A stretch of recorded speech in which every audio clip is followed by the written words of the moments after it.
হে ভগবান, আমার আজকে কত কাজ পড়ে, চারিদিকে কত কাজ। না না না, কথা বলে সময় নষ্ট করলে হবে না, তাড়াতাড়ি করে কাজগুলো সব সারতে হবে। রাধারা আসবে, আবার ওদিকে তন্নির মাও আসবে, বলবে কি তাড়াতাড়ি করে রান্নাটা চাপাতে হবে। এসে তন্নির মা দুটো ভাত খাবে। উফ, আর এই আখিটা কোথায় গেল না? সেই যে সকালে বেরিয়েছে, কোনো খেয়াল আছে? সকালে ছুটতে ছুটতে চলে গেল বন্ধুদেরকে বলতে, এখন আসার কোনো নামগন্ধ নেই। না, যাই, চেয়ারটা এখানে থাক, ওরা বরং এলে চেয়ারটায় বসবে। চেয়ারটা আজকেই বার করলাম, যাই যাই, আমি তাড়াতাড়ি করে গিয়ে ভাতটা চাপিয়ে দিই। এই বলে তো আমাদের গায়ত্রী আস্তে আস্তে করে রান্নাঘরের দিকে যেতে থাকে ভাত চাপানোর জন্য। হাঁড়িতে জলটা দিয়ে উনানে বসিয়ে দিই, জলটা গরম হোক। কিন্তু ওদিকে তো আবার চালটাও বাছা নেই, চাল বাছতে হবে তো। এই সময় আখিটাকে দরকার ছিল, আর সে মেয়ে এখন কোথায় উড়ে উড়ে বেড়াচ্ছে, কোথায় আজকের দিনে আমাকে একটু হেল্প করবে। রাধারা আসবে, ওদিকে তন্নির মা আসবে, দুটো খাবে। তা না, আমার হচ্ছে যত জ্বালা। না, আমি তাড়াতাড়ি হাঁড়িটা চাপিয়ে দিই, দিয়ে চালটা বেছে জলে দিয়ে দেবো। হাঁড়িটা বসিয়ে দিয়েছি, এবার মাপ করে জলটা দিয়ে দিই। আর এই বলে তো আমাদের গায়ত্রী জলের বালতিটা নিয়ে নেয় আর হাঁড়িতে এই জলটা ঢেলে দেয়।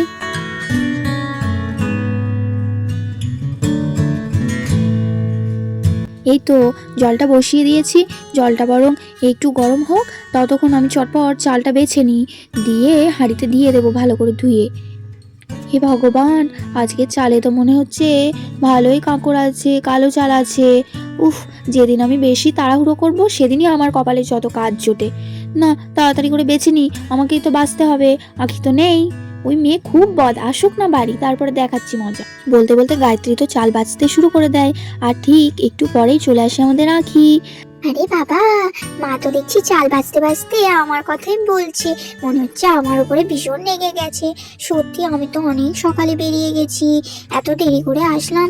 দূর, ওদের সাথে বকতে বকতে দেরি হয়ে গেল। যাই দেখি কি বলে, আবার শিমশিম করে যাই তো। মা, ও মা, মা, শোনো না মা, কি করছো তুমি? চাল বাচ্চো, আমি বেছে দেবো মা। তোমার চাল বাছা হয়ে গেল? আমি তো তাড়াতাড়ি করে আসছি, যে মায়ের চালটা ভাত রান্না করবে, তাহলে চালটা বেছে দিই। ও আচ্ছা, তাই নাকি? মেয়ে আমার কত ভাবে মায়ের কথা। তাহলে বোধহয় আজকে আমাকে সেই 12টায় ভাত চাপাতে হতো। আপনার জন্য মহারানী। এতক্ষণ কোথায় ছিলে তুমি? কোন সকালে বেরিয়ে গেছো? কোনো খেয়াল আছে? মায়ের যে কাজ আছে, আজকে যে রাধা আন্টিরা আসবে, তন্নি দিদির মারা আসবে, সেটা তো তুমি জানতে। তাহলে এসে মাকে তো একটুখানি কাজে হাত লাগাতে পারতে, তাহলে মায়ের কাজটা একটু এগোতো। সেসব তো কোনো বালাই নেই, উল্টে আবার আমাকে বড় বড় কথা বলা হচ্ছে। মায়ের কথা আমি ভাবছিলাম, আমি চাল বেছে দিতাম, কত দিতে তোমাকে আমার জানা আছে। এই যে এতক্ষণ আমি ভাতটা চাপাতে পারলাম, সেটাও আমার আর হতো না তোমার জন্য চালটা রেখে দিলে। বদমাস কোথাকার। না মা, আমি সত্যি সত্যি আসছিলাম যে তোমাকে হেল্প করব বলে, কিন্তু ওদের সাথে কথা বলতে বলতে আর একটুখানি খেলা করতে করতে দেরি হয়ে গেল। তাহলে আমি কি করব? আমি কি ইচ্ছে করে করি? আমি তো তোমাকে হেল্প করি মা, তুমি এমন করে কেন বলছো বলো তো? আর তাছাড়া রাধা আন্টিরা আসবে, গৌরী বুনি আসবে, সেই জন্য আমি একটু খুশিতে একটু চলে গেছিলাম। ঠিক আছে, অনেক হয়েছে, এবার এসব কথা বাদ দাও।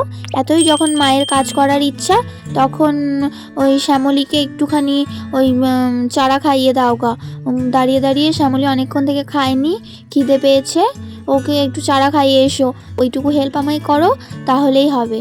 আর কিছু হেল্প করতে হবে না, বাকি আমি সব করে নিচ্ছি, যাও। ঠিক আছে মা, আমি ওকে চারা খাইয়ে দিচ্ছি। কিন্তু মা, ও তো এখন খড় খায়, তাহলে ও কি খড় খাবে না এখন? না না, আজকে চারাই খাইয়ে দাও, খড় কাটা নেই, খড় খাবে না। ঠিক আছে মা, আমি চারা খাইয়ে দিচ্ছি। এই বলে তো আমাদের আঁকি সোনা টুকটুক করে শ্যামলীর কাছে যেতে থাকে। কি রে, তুই খাবি না তো? তুই আবার দুষ্টুমি শুরু করেছিস? হ্যাঁ, খেয়ে নে বলছি, খা। ইনে ধর, তোর জন্য তো টাটকা টাটকা পাতা কাটা আছে, তুই কেন খাস না বলতো? তোর মন খারাপ করছে রাধা আন্টির জন্য?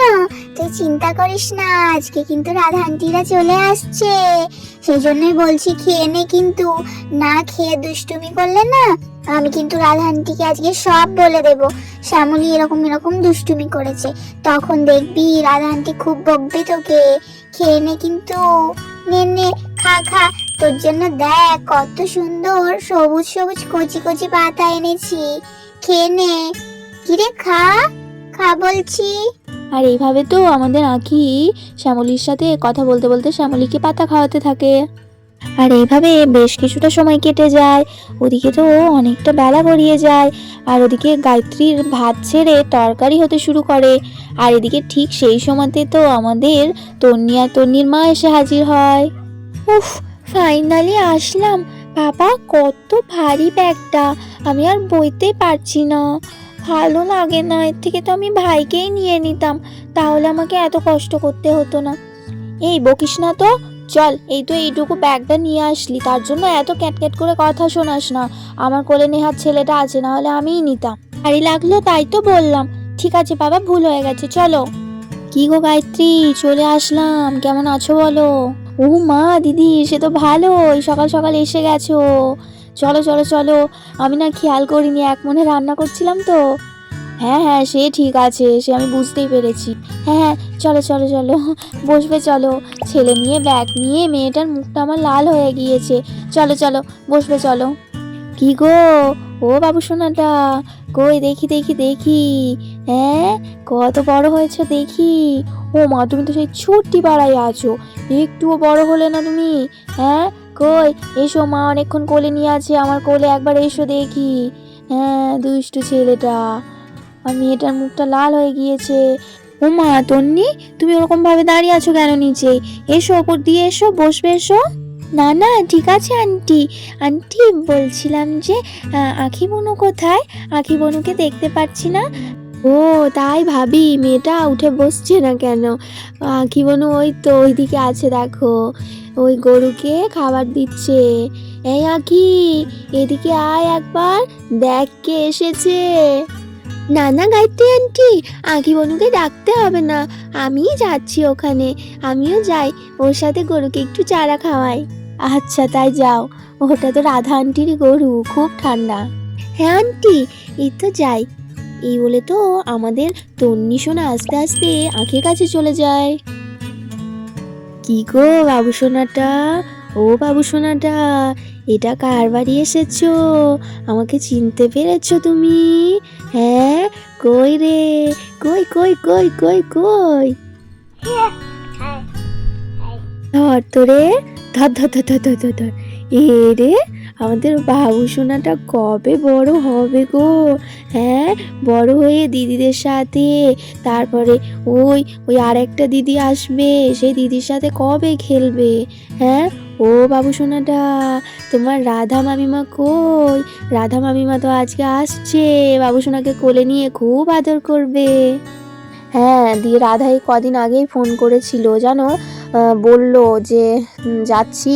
তা আজকে কখন আসবে? দিয়ে ওদের আসতে কি সন্ধে হয়ে যাবে নাকি? না না দিদি, সন্ধে হবে না, এই বিকেলের দিকেই বাড়ি পৌঁছে যাবে। এই দেখেছো দিদি, তোমরা এসে বসে আছো আর আমি জল মিষ্টি না দিয়ে বসে পড়েছি। উফ, আমারও না আজকাল কথা বলতে শুরু করলে আর কিচ্ছু মাথায় থাকে না। দাঁড়াও দিদি, একটু জল মিষ্টি নিয়ে আসি, খাবে? উমা, না না না গায়ত্রী, জল মিষ্টি কিচ্ছু চাই না। মিষ্টি আমি একদম খাই না, আমি মিষ্টি খাবো না। তুমি বরং একটুখানি আমার জন্য একটু চা করে আনো। উমা, তাই বললে হয় নাকি? আমি একদম ভুলে গেছি, একটু মিষ্টি জল না খেলে হয় না।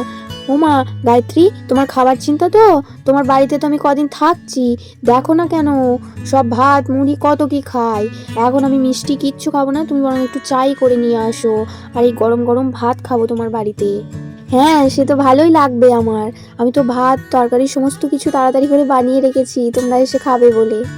একটু চাটা খাবো, দিয়ে একটু বসে ভাত টাত খেয়ে একটু ঘুম দেবো, নয়তো আমার আবার একটু দুপুরে না শুলে বড্ড মাথা ধরে জানো তো, একটু ছেলে মেয়েগুলোকে নিয়ে শোবো। আর কিছুক্ষণ পরে দেখতে দেখতে তো বিকেল হয়ে গেল।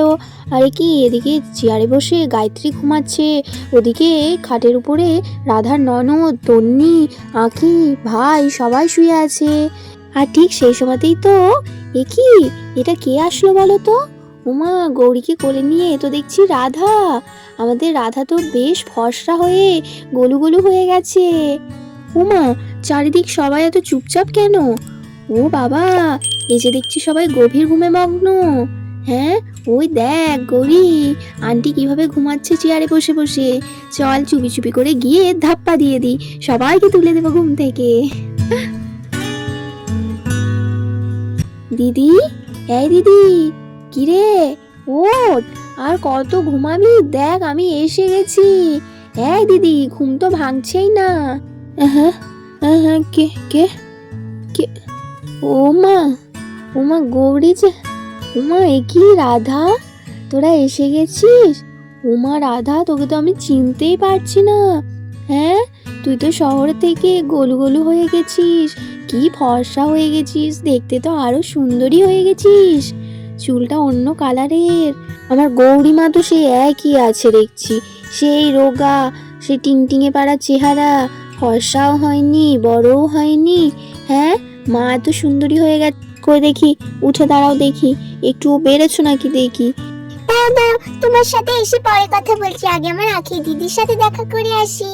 যাই যাই যাই, আখি দিদি, এই আখি দিদি ওঠ, তনি দিদি ওঠো গো, দেখো আমি এসে গেছি। আর দেখতে দেখতে তো সবাই ঘুম থেকে উঠে পড়ে, রাধা ওদিকে কথা বলতে থাকে, এদিকে আমাদের গৌরীকে নিয়ে আখি আর তন্নি খেলা করতে থাকে। আর ঠিক সেই সময় তো আমাদের অংশুও চলে আসে। হা হা, যাই বাবা, কতদিন বাদে নিজের গ্রামে ফিরলাম। দিদি, ও দিদি, কি করছো? কাজে ব্যস্ত নাকি? কেমন আছো বলো, ভালো আছো তো? উমা, অংশু এসে গেছো? এসো এসো এসো, আমি রাধাকে জিজ্ঞাসা করছিলাম, ও বললো ব্যাগ নিয়ে একটু রাস্তায় আসছে। হ্যাঁ দিদি, আর বলো না, ট্রলিটা যা ভারী হয়েছে না, বাপরে, তোমার বোন তো এটা ওটা সেটা কত কি কিনেছে। আচ্ছা আচ্ছা, চলো চলো, তুমি আগে ব্যাগটা রাখবে, চলো গিয়ে। হ্যাঁ হ্যাঁ, ব্যাগটা আগে নামাই বাবা। দিদি, কেমন আছিস বল, ভালো আছিস তো? কখন আসলি তোরা? হ্যাঁ, ভালো আছি। আমরা আসলাম ওই তোর 11টার দিকে হবে। তাহলে বন্ধুরা, অংশু আর রাধা তো এক্ষুনি এলো, ওরা একটু রেস্ট নিক। আর আজকে আমরা এখানেই বিদায় নিই, আবার পরের দিন দেখা হবে একটা নতুন ভিডিও নিয়ে। আজকের ভিডিওটি যদি ভালো লেগে থাকে তাহলে অবশ্যই অবশ্যই ভিডিওটিতে একটি লাইক দিও, আর বন্ধুদের সাথে শেয়ার করতে কিন্তু একদম ভুলো না। আর নতুন নতুন ভিডিও দেখার জন্য আমার চ্যানেলটিকে সাবস্ক্রাইব করে রেখো। সবাই খুব খুব ভালো থেকো, সুস্থ থেকো, অনেক ভালোবাসা নিও, টাটা।